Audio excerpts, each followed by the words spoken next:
2 ദിവസമായി സോഷ്യൽ മീഡിയയിലെ താരമാണ് ലെന.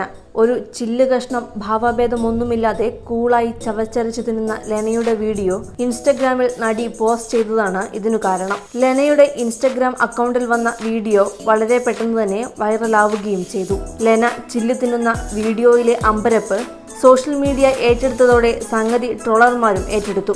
ട്രോളർമാരുടെ ആഘോഷം തുടങ്ങിയതോടെ സത്യാവസ്ഥ വെളിപ്പെടുത്തി നടി തന്നെ രംഗത്തെത്തി. 2 ദിവസം മുൻപ് ലൊക്കേഷനിൽ വെച്ച് താൻ തന്നെ ഷൂട്ട് ചെയ്ത ഒരു പ്രാങ്ക് വീഡിയോ ആണ് ഇതെന്നും ആ വീഡിയോയിൽ ചവയ്ക്കുന്നത് ഗ്ലാസ് കഷ്ണമല്ല മറിച്ച് ആക്ഷൻ സീക്വൻസുകളിൽ ഒക്കെ ഉപയോഗിക്കുന്ന വാക്സ് ആണെന്നും ലെന പ്രതികരിച്ചു. വീഡിയോ ഇത്രയും വൈറലാകുമെന്ന് പ്രതീക്ഷിച്ചില്ലെന്നും ചിരി നിർത്താനാകുന്നില്ലെന്നും ലെന പറയുന്നു. Entertainment desk, Marunadan Malayali. കൂടുതൽ വാർത്തകൾക്കും വിശേഷങ്ങൾക്കുമായി ഞങ്ങളുടെ ചാനൽ സബ്സ്ക്രൈബ് ചെയ്യുക.